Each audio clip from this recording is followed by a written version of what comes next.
second week, I'll probably say, was still nearly about the same as the first week. So, but money and asking if I can. Really talking about here with Donald Trump. Let's switch to the other side of the aisle, though. You know, and I thought NPR about a woman in California who was recently divorced and was trying to find a loan, couldn't find one, being a woman, no bank would lend her money. And she talked about this group Kiva, and I thought, well, I'm starting up another business with my son. I'm going to call up and see if I can get a loan. Not only did I not get a loan, but I became a lender, and I have been one ever since. I love that. Answer wanting her to pull over, so that's why she pulled over. And then he says that she didn't signal. So basically, he forced her into a situation of breaking the law, and then he's telling her she's breaking the law. And that's when he asked her to put out a cigarette.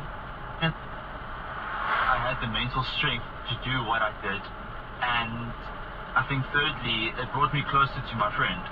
We've always considered each other to be brothers. Quickly to Washington, D.C., U.S. Attorney General Loretta Lynch speaking specifically on this federal indictment she is about to announce coming down against the gunman in Charleston, South Carolina. Attempting to kill African-American parishioners at Emmanuel African Methodist Episcopal Church in Charleston, South Carolina, because of their race and in order to interfere with their exercise of their religion. As set forth in the indictment, several months prior to the tragic events of June 17th, Roof conceived of his goal of increasing racial tensions throughout the nation and seeking retribution for perceived wrongs that he believed African Americans had committed against white people.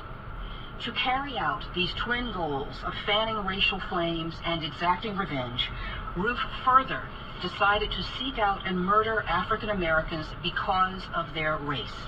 An essential element of his plan, however, was to find his victims inside of a church, specifically an African American church, to ensure the greatest notoriety and attention to his actions.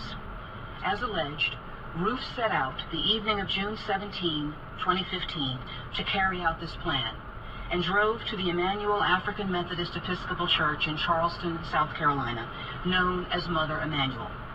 Mother Emanuel was his destination, specifically because it was an historically African-American church of significance to the people of Charleston, of South Carolina, and to the nation.